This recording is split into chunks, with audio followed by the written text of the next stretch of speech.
Hi everyone, thank you for joining today's session. Before I hand over to Lisa to start the session, I'm just going to run through a quick bit of housekeeping.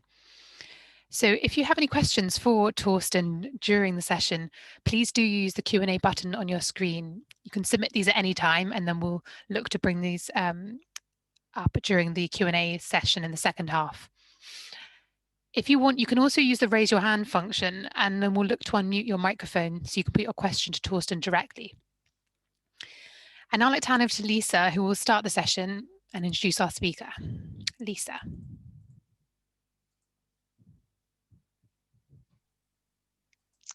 Right, I'm hoping everybody can hear me. Welcome to everybody in this, our first Ask the Analyst session. We are planning to do more of these, so do keep a lookout for them. This time we're going to be focusing on China's 14th five-year plan. You will all have seen that at the end of the 5th plenum, which happened in October, the party released a communique containing guidelines for the country's next economic five-year plan, the 14th, and looking at the overall economic policy going up to 2035.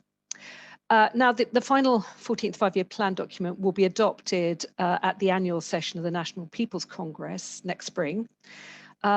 But what we're going to do during this session is explore what the content is at the moment, looking particularly at areas like dual circulation and self-reliance, the prospects and challenges. I think we all want to kind of know what the dual circulation means for us.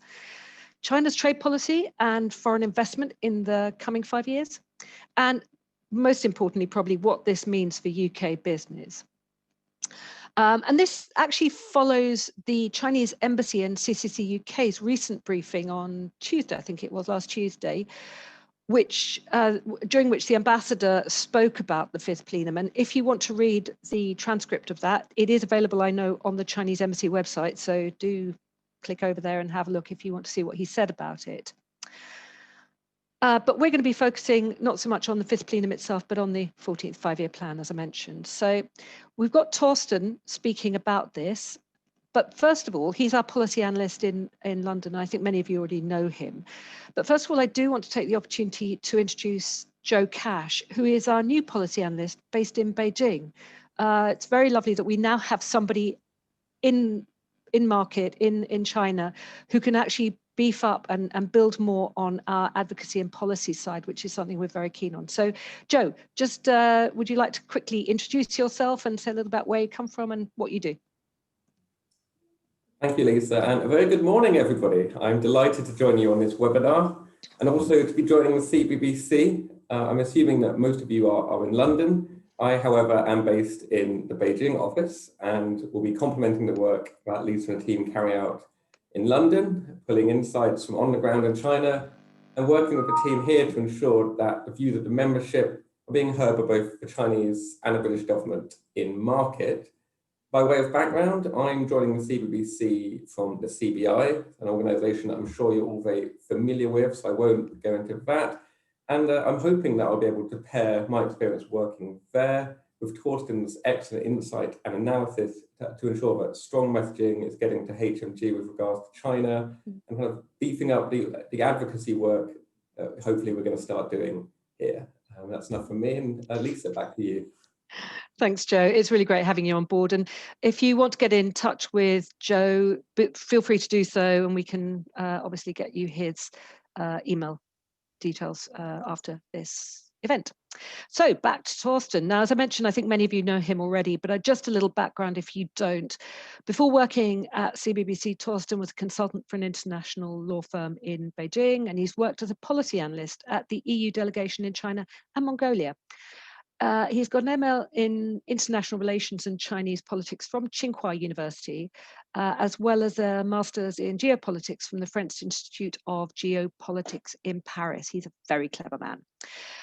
So, Torsten, I'm going to hand over to you, but before I do so, can I just make a reminder there about the Q&A stuff? There's a Q&A button, please use it. You can just put in a question whenever it occurs to you. Do feel free to do it during Torsten's presentation. It's fine, and we'll pick it up. As Isabel also mentioned, you can also raise your hand and ask a question direct. We really want this to be an informal session in many ways. We want to be talking to you and you talking to us. So this is an opportunity to do that. You know, we've called it Ask the Analyst, so please ask. And with that, Torsten, I'm going to hand over to you. Thank you, Lisa.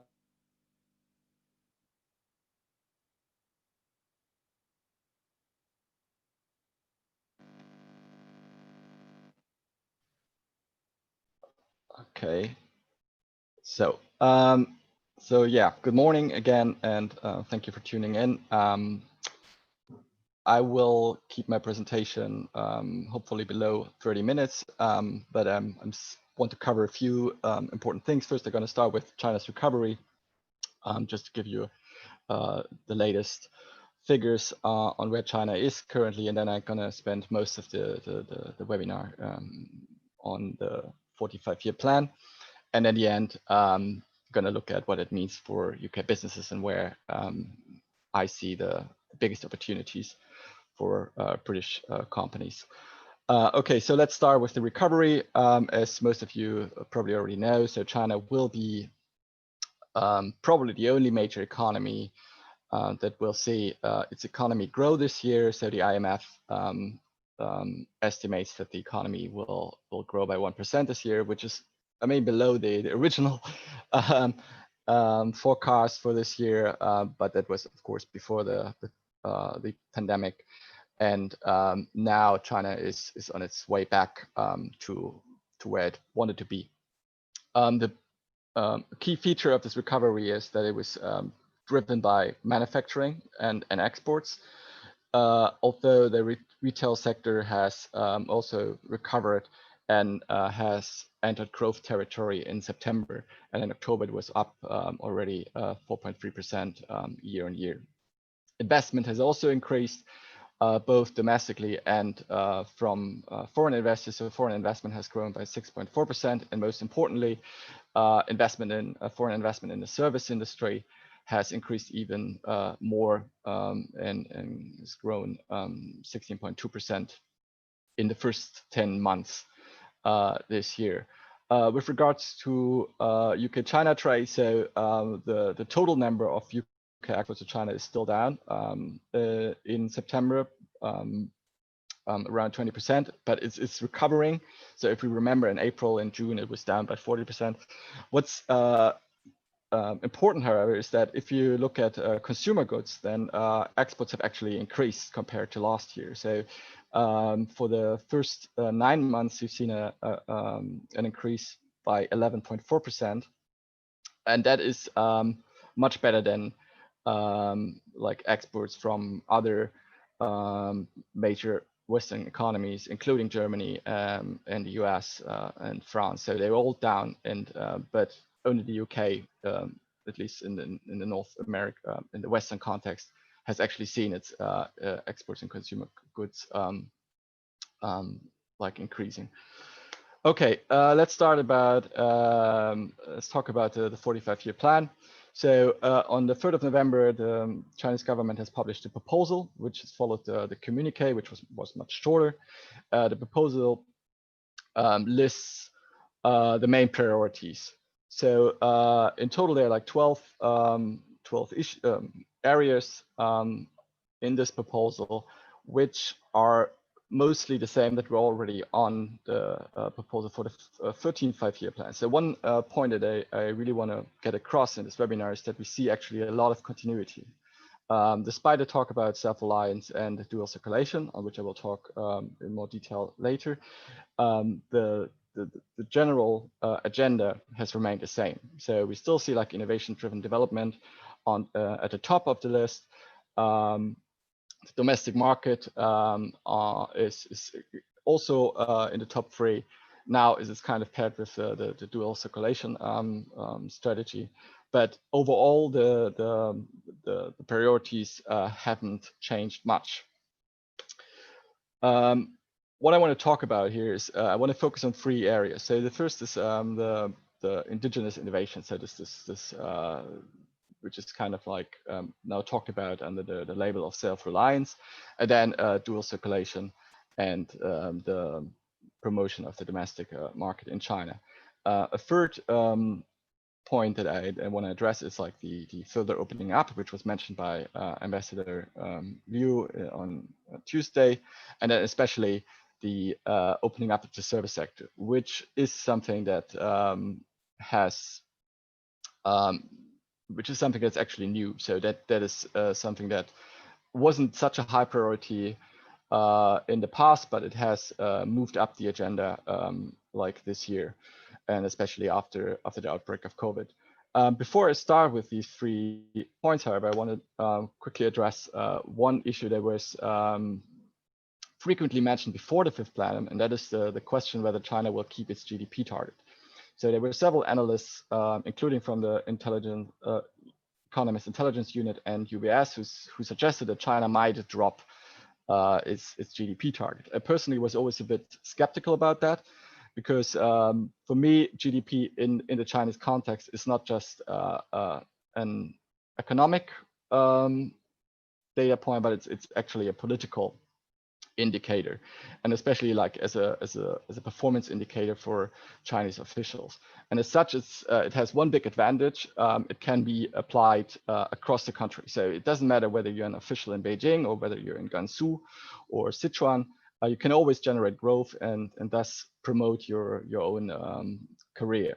The other indicators that were kind of mentioned, like green development, social security, they're far more regional specific, and therefore it might create tension within the party, so that some officials might feel disadvantaged if they're in a region where you can't really achieve these goals, because maybe you already don't have a kind of polluting enterprises, or you're in a relatively poor country where you can't really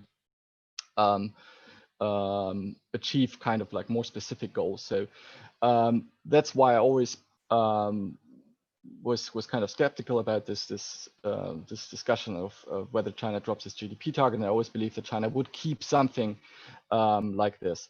And we've seen now that with the proposal and the explanation by Xi Jinping, which was published alongside the proposal, that China will continue to have a GDP target. So Xi said in the explanation that he believes that China can double its economy in the next 15 years again. So that is kind of like China wanted to double its economy in the last 10 years, which it has achieved, and now it wants to double it again in the next 15 years. So what does it mean? So we already know that China mentioned that it will reach the 100 trillion RMB threshold this year. So that means that in 15 years, it would have an economy of the size of 200 trillion RMB.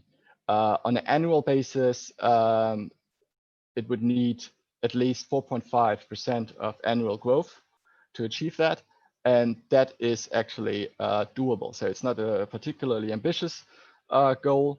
And if we look at the IMF outlook for the next 5 years, then we see that the IMF actually estimates that Chinese growth will be above this kind of threshold of 4.5, and China can even afford to have slower growth than towards the end of this period. In terms of GDP per capita, this means that we will see an increase from around $10,000 per capita, like in 2020, up to $20,000 US, which is around like 60,000 British pounds. This is still relatively low, but it would mean that China would move from the level of Argentina, like this year, up to that of the Czech Republic. So like from Latin America to Eastern Europe, and that is it's a considerable improvement. Now on the key themes for the 45-year plan. So let's start with self-reliance. So as I already said, that like continuity is actually one thing that is clearly visible in this plan, and self-reliance isn't really an exception. So the talk about self-reliance and then dual circulation can probably be explained by the trade dispute with the US. It doesn't mean, however, that there is a significant change to China's overall industrial policy. And as Elizabeth Economy said in a previous premium briefing, it builds on the idea of that was already laid out and Made in China in 2025, so which was published in 2014, so well before Trump became president.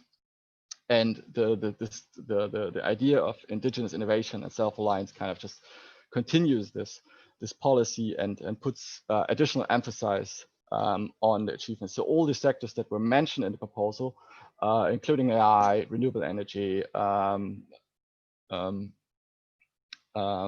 advanced manufacturing, they're all already featured in the Made in China 2025 strategy. So where are we at that? So if you look at semiconductors, which was in the news this year, then we see that China is actually lagging behind its own target. So the goal for 2020 was to supply 40% of all semiconductors in China, or all chips in China, through domestic suppliers. So last year we were at 16%. So that might have increased this year a bit, but we're still far away off from the original ambition. And that is due to two main obstacles, I would say. So the first one is kind of like market structure. So if we look at the areas where China has indeed made considerable progress, then you see that this happens either in sectors where you had disruptive technological change, so like AI, mobile payments, or you had a market environment that is very highly decentralized and where you could easily insert yourself as a supplier, like first by competing on price and then slowly moving up the value chain. So like renewable energies is one example here. Where China has faced problems actually to make progress is like in sectors where you have a centralized supply chain, oligopolies, and gradual technological change. And semiconductors clearly fits into this category. So it's really hard to actually get a foothold in these sectors without help from outside. And that is actually something that is very specific to China compared to other East Asian countries. So if you look at FDI inflows into China over the last 40 years, and you see that the overall amount of foreign investment in China is 7 times the number of Japan and Korea combined. So, and that is not just because of the market size, it's mostly due to the internal geographical setting of China. So if you look at the developmental state policies in Korea and Japan, you see that the state usually funneled subsidies directly to a few hand-picked corporations. So this was the chaebols in Korea and the keiretsu in Japan. China, however, always had the problem that it had to spread subsidies across the country. So it couldn't just focus on a few companies, maybe with a few exceptions in the energy sector, but overall for its developmental strategy, it had to kind of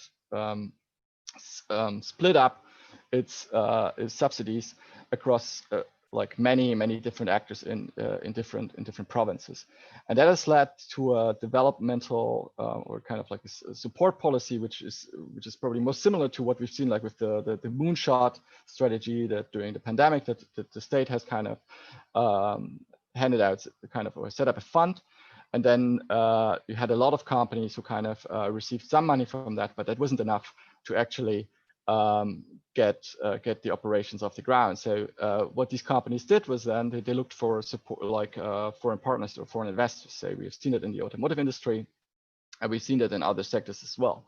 So and now what we see with the new industries like semiconductors is that this doesn't work if you don't get foreign support, if you go in foreign investors. So one solution that Beijing had in mind to solve this problem was to kind of liberalize the financial markets to make them more efficient, and then supply kind of funding through investment channels and banks, which on paper looks good, but it in practice is a bit more difficult because you usually don't have like these kind of businesses, right, which don't have much capacity, which are already operating in a tight market, they're usually not very attractive targets for private investors. So companies who actually want to invest in these ventures are businesses who are already in the market, who have the know-how and have the IP, and they can then partner up with a Chinese company and use their own expertise already to drive down our R&D costs, and then just use the kind of manufacturing capacity and the market access to expand their market share in China. So that is something where I think we will see some change in the future. So far, partly due to this talk about self-reliance and technological competition, China has been reluctant to let foreign investors participate in the market. But we've already seen some change that China will be more willing to let foreign high-tech firms actually enter this market and enter into partnerships with Chinese businesses. Otherwise, it's hard to see how China can actually achieve the targets that it set itself. Dual circulation, that is the second big issue, and it's often been quoted alongside the self-reliance idea, and that is partly because you have this notion or this opinion in certain circles in Beijing, and probably also held by Xi Jinping himself, that China has such a big market and foreigners want to enter that market. So consequently, China has a strong negotiation position in this regard and can can call the shots or set the rules here. This is a political belief, but it's not a real a reform program. So if we look at the actual policy ideas that are listed in the proposal, then we see that it's mostly about strengthening the domestic market and increase domestic consumption. So that is again nothing new. That is something that has been said for many years, and that was already kind of a part of the new normal that was and also featured in the 35-year plan. So that is the part that again highlights the continuity. What is new, however, with the dual circulation, or at least what is implied with it, is that that the external circulation, the foreign trade part, will take only a subordinate role in this, and that the Chinese trade model would move towards something that is kind of similar to the trade pattern that we see with the US, for example. So that we have you have a very strong domestic market, but you have a balanced trade, or like a trade deficit with the rest of the world. If you remember that, then we'll notice that this is a clear shift away from where we were like a couple of years back. So if you just go like if you talk to Chinese officials, like let's say 2 years ago, you will remember that that this isn't wasn't the initial plan, right? So the original idea or the original end goal for China was to become more like, I would say, Japan or Germany. So with a strong domestic market, but also with a very strong and competitive export industry. And so here we see a few already kind of disagreements with this idea of balanced trade and only domestic consumption. And I strongly suspect that we will see a further shift away from this original idea of the dual circulation towards the traditional idea of just focusing on the domestic market and consumption. So where are we on this? Again, progress has stalled over the last couple of years. So if you look at private consumption as a share of nominal GDP, then we see that it has increased in the first half of the last decade, and then has started to plateau at around 39%.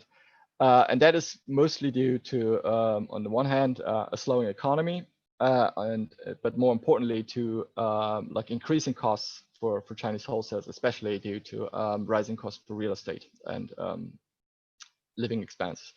And in order to kind of solve this issue, China will need to address a few quite difficult questions. So it's not just about like improving the market environment or cutting red tape, but it will have to address we'll have to launch serious social reforms. So the hukou reform is already one thing. China also had hoped that the end of the one-child policy would lead to a consumption boom, which hasn't materialized. And I've read yesterday that China also wants to increase its the retirement age, and that already faces opposition. So that is a lot of these the policies that are required to actually increase the consumption will be difficult and challenging, and it won't be easy. One area where China actually can do something is in the service sector, and that is for two reasons. First of all, it's already the biggest sector in the Chinese economy, so it contributes over 50% of GDP, and it's by far the biggest creator of jobs in the economy. And another reason why the service sector will actually be probably the key driver, and not necessarily the technology sector, is that China has a considerable problem in terms of educational levels. So if you look at the level of tertiary education, high school education in China's labor force, then you will see that China is way below even other developed countries. So according to the microcensus 2015, only 12.5% of China's working age population had a university degree or some other tertiary education, and only 30% had a high school degree. So finding jobs for these people will be difficult. So it will be in sectors that won't necessarily be require kind of like a high level of expertise. So when we look at the people who are kind of laid off kind of losing their jobs in the manufacturing sector, or who are previously worked on construction sites, right? They all need to find new jobs, and it probably won't be in cyber, but it will be in the service industry. So that is another reason why the service sector will be important as we continue with the Chinese reforms. Another important fact about the service sector is that it currently has a very low productivity compared to international standards. So there was a recent IMF working paper which is estimated that the productivity in the service sector in China is around 30% of the global productivity frontier, and it also estimated that a liberalization and an opening up to foreign competition could potentially double this and increase the productivity to 60%. And that alone probably would already add considerably growth to the Chinese economy. Okay, what does it mean for foreign trade? So as Ambassador Liu mentioned on Tuesday, and as Xi himself also said at this year's CIE, China still wants to open up. And we've seen, like, from the trade data this year, and also, as I mentioned at the beginning of this presentation, that the manufacturing and export sector still matters. So it was thanks to exports that China actually recovered so quickly, and the domestic market was actually the weak link in this chain, and it took much longer for consumption to return to growth levels. We also see that in UK-China trade, where we've seen like rising imports from China. This is mostly driven by PPE and consumer goods, as people kind of shop online and buy stuff from Chinese manufacturers. UK exports, on the other hand, they're still like lower than the previous year, but they're kind of increasing. Except, of course, for consumer goods, which have seen a considerable increase in the first 9 months. It has to be said, however, in this context, that if you look at the overall trade pattern of UK exports, then it's always been that the two biggest items were oil and cars. So those are the key exports from the UK to China. Other goods, whether it's kind of machinery or consumer goods, they have been relatively low. So there is still a lot of growth here, and we will likely see continuing growth as income levels increase in China. So that is a positive news. The big opportunity, however, is in the service sector, as I said. And if you look at the data for the last 3 years, then we see that even though service exports have been lower in the second quarter of this year than in the previous year, they still have been higher than in 2018. And we've seen this trend across like the last decade, basically. So service exports have slowly increased. So it's still relatively low compared to other developed countries. But as China will open up its service sector, and I try to make clear that it will have to do that. This offers like considerable opportunities for UK businesses. So just to wrap up, like the main message I wanted to get across in this webinar is that if China wants to achieve the goals, either in terms of technological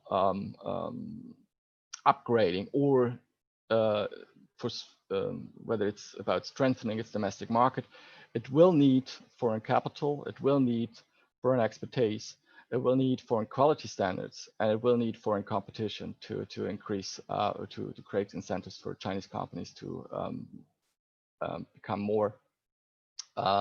better as well. Okay, that's from me, and now I'm happy to answer your questions.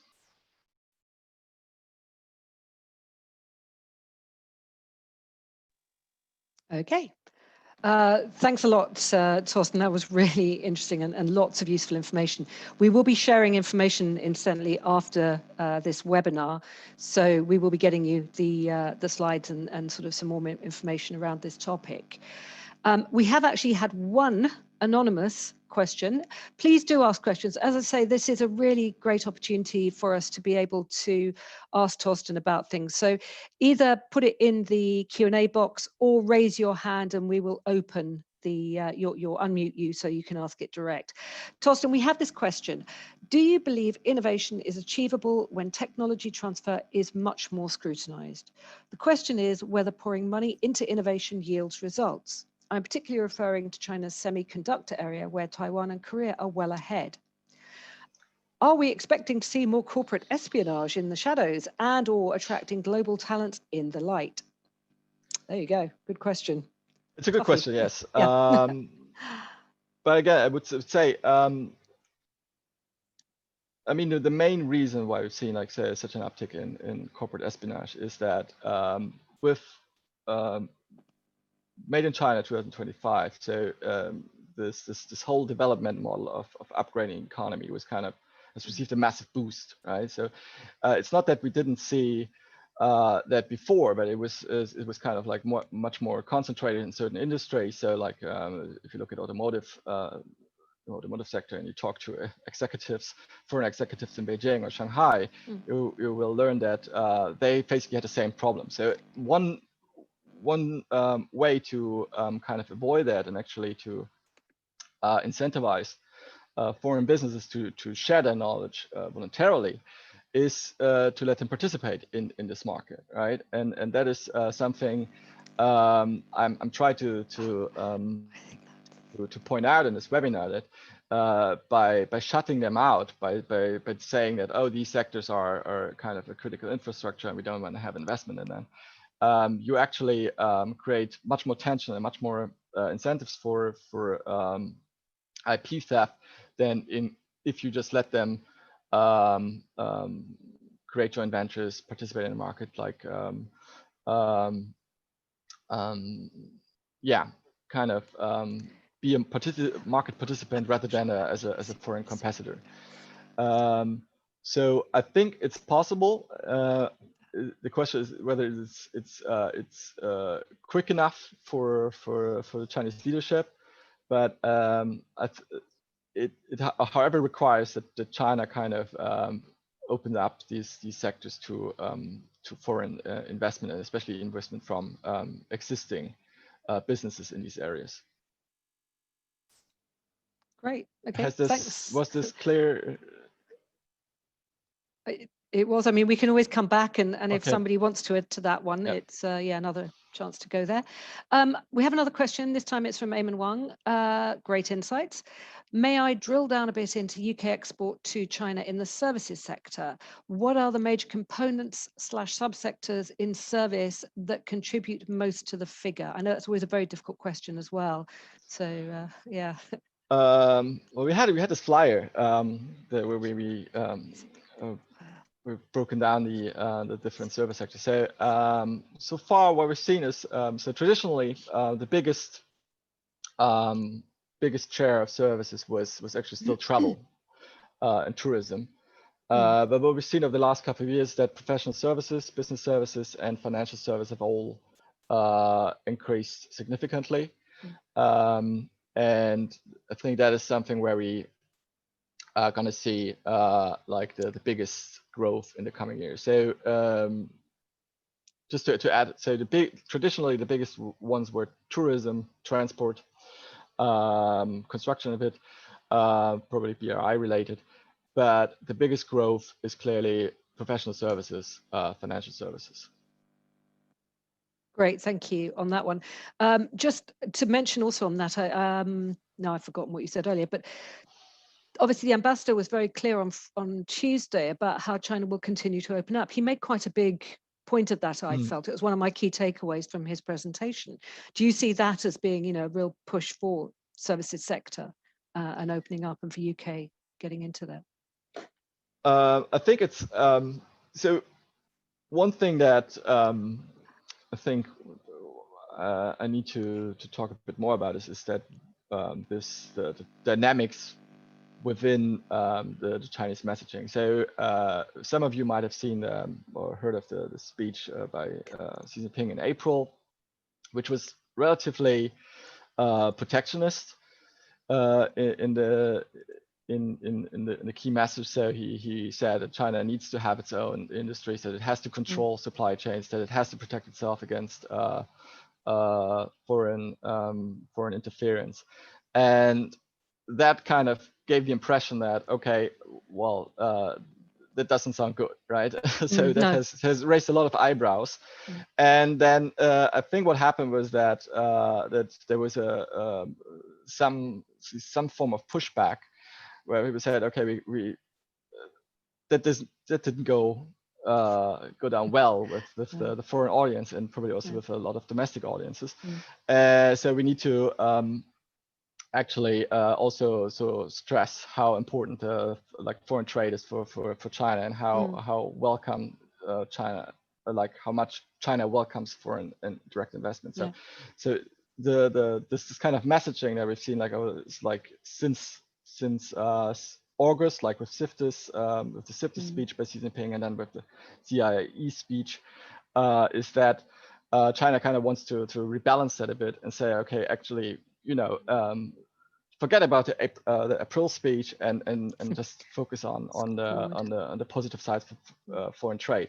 And what I wanted to point out with this webinar is also that just to show you the actual structural constraints on the Chinese economy, which actually require foreign investment, and also to show how important the export sector still is for the Chinese economy. So that was something that kind of ran counter to this initial idea of dual circulation that was kind of floating around in the Chinese media in April, and this foreign circulation part has been clearly toned down a lot since then.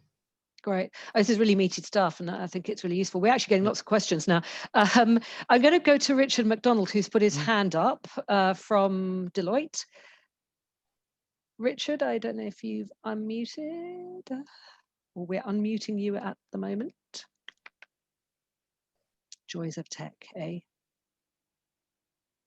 How do we get Richard I've unmuted? just asked him to unmute. Okay, so. Fine, thank you. Let's hope we've got a nice picture of Richard anyway that we can all gaze at while we wait for it to come through. Maybe I'll just, since there may be a bit of a problem there, let's move on to another. Sorry, Richard, I will return to you. I've got another anonymous question here around dual circulation. You won't be surprised because that interests many of us. Do you have any thoughts on what dual circulation might mean for UK participation in the Chinese renewables sector? Will the West continue to enjoy a competitive advantage in green technology? It's a really good question around green, I think, that I think we really all need to understand. I'm not sure whether the West will have a competitive advantage here. So I think there's still a lot of Western firms, including UK firms, who have kind of markets leading capacities in the sector, and depending on the investments in China and the market development there, I think there are kind of opportunities. I know that BP, for example, is already quite involved in there, and that there's a lot of movement also progress in terms of green finance. So I think there are definitely certain opportunities for Western companies and UK companies to expand their footprint in the Chinese market. But we also need to see that China has already moved. Has made considerable progress in this area. So they already have the highest share of solar energy and wind energy. And one big problem they're actually facing is that the capacity is actually too big for them, right? So they don't have the grid that is needed to actually absorb all this power. So they have put a lot of projects on hold until they kind of sorted out this problem of how to actually to use this power that is generated there. The UK is still a leader in offshore wind energy. As the Prime Minister Boris Johnson just announced, it wants to keep that position. And I think there is a lot of room for cooperation also for British companies to get involved there. Although I think, like always, I mean, it's a tough field, especially if you have Chinese companies that are already kind of close to world standards there. Interesting. I think it's something we'd like to take forward, the whole green agenda thing over the coming year. And I think any members who'd like to work with us, any of you on the call, if you'd like to do anything around this, please do let us know. We'd want to understand what you're doing and whether it's of interest, and which it patently is, and what we can do with you on this subject. Should we try and see if we can get Richard in again? Let's see if this works. I'm asking to unmute again. Okay. Let's see. Maybe it's another call.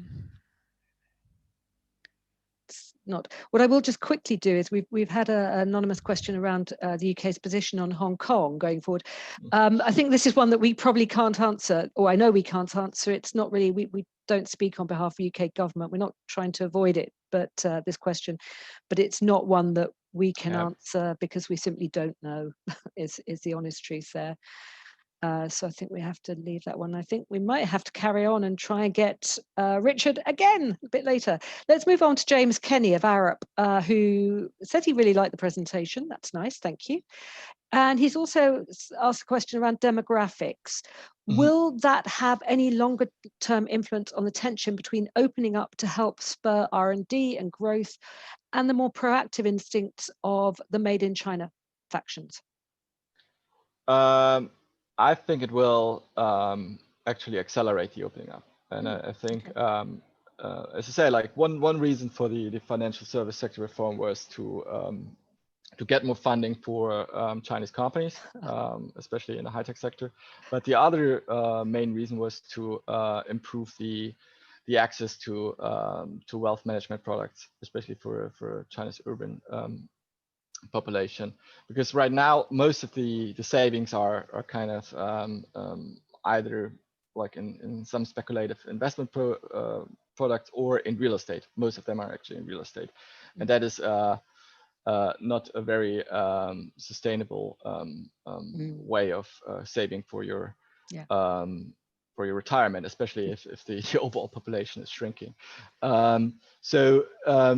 The actual demographic pressure, I think, will actually accelerate opening up rather than slow it down, if that's the answer to the question.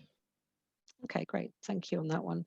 Now we have one of our colleagues, Andrew People, is asking, it's slightly cruel this maybe, what's your take on the turmoil in China's bond market in the last few weeks with SOEs defaulting on their AAA rated bonds? Nice question, Andrew.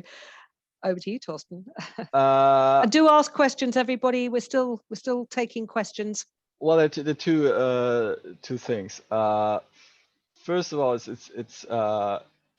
it's not that surprising that happened. I think since 2016, when Xi gave the speech at the Forum on Financial Services, I think the Chinese government has tried to make it more or less clear that they won't keep saving companies, especially companies or SOEs that are not viable economically. So the threat of letting companies, even state-owned companies, go bankrupt was there already, and we've seen it also last year already. Like in Shenzhen, had a couple of cases where corporations went bust. We've seen it with the banks, local banks, earlier this year. So the overall policy approach was there. So in that sense, it kind of fits into the overall idea that markets should have their role, and that bad actors should kind of be removed from the market through market mechanisms. What is the second point, however, is that what is surprising that it happens now. So I think the timing is a bit surprising in the sense that China is still focusing on the recovery. It's still focusing on creating jobs. So letting these companies actually go bust is slightly worrisome. So we will see how long regulators will stand by until they step up. I mean, today the South China Morning Post had an article on the increasing risk of trusts going under, and suggests to see what happens there. So I think if we start to see a real impact on the wider economy and especially jobs, I think we might see some kind of reaction from the Chinese government. Interesting. Yeah. Okay. We're still. Let's see if we get any more questions. But I would just ask, in a sense, practical. Where do we go from here on the 14th five-year plan in terms of, we know it goes to the MPC. Is there more information going to be released between now and March? Usually there will. So how that works usually is that once the guidelines are out, so you have all the Chinese ministries as well as the local governments in the provinces, they start to draft their own economic 13th economic plan, basically, for their respective jurisdiction or area. And some of the details of these plans will be released ahead of the NPC next year. So we'll see probably a constant trickle of information coming out from various local governments, ministries, that kind of will give an idea of what the specific targets will be in this area. So, but to see the whole picture, we will probably have to wait until the NPC then, and then after that, we'll have the whole plan, which is usually 200 pages long and has a lot of very specific goals in it, and yeah. But you know what you're going to be doing in March. So yeah, but we'll keep people updated on that, obviously, going forward. We have actually got another question, again anonymous. Will participation in the RCEP, the Regional Comprehensive Economic Partnership, I think it is, inhibit China's ability to do what it wants to implementing the five-year plan? I don't think so. I mean, if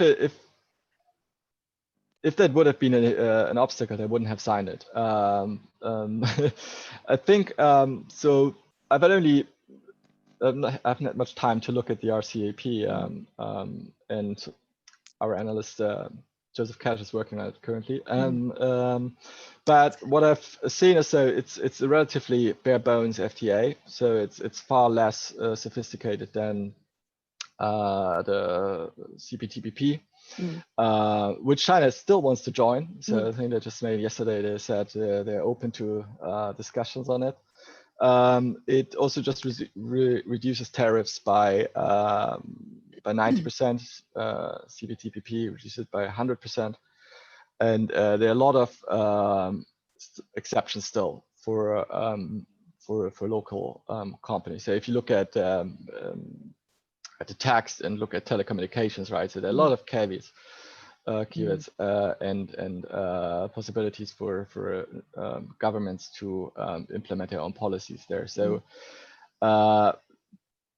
it won't really have a negative impact. I think where it really will have a positive impact, that it will promote regional trade between the members, because it just it adds a few rules for countries that previously didn't have a trade agreement, for example, like South Korea, Japan. It's the first trade agreement basically between these two countries. They didn't have an FTA, and it harmonizes a lot of rules, like rules of origins, for example, across the region. So previously, producers always had to use kind of like different look up different regulations for each country, and now they can use the same standards across ASEAN and the other participating nations. So that will also help China because if it generates growth in ASEAN and in the Asia Pacific region, then that also benefits China, which is the biggest trading partner for all of these countries. And potentially benefits UK business working. And actually also something we'll keep an eye on is around CPTPP, because certainly earlier, I think this year, was the end of last year, our DIT Secretary of State indicated an interest in joining, in the UK joining CPTPP. So that would be interesting to see how that feeds in on that.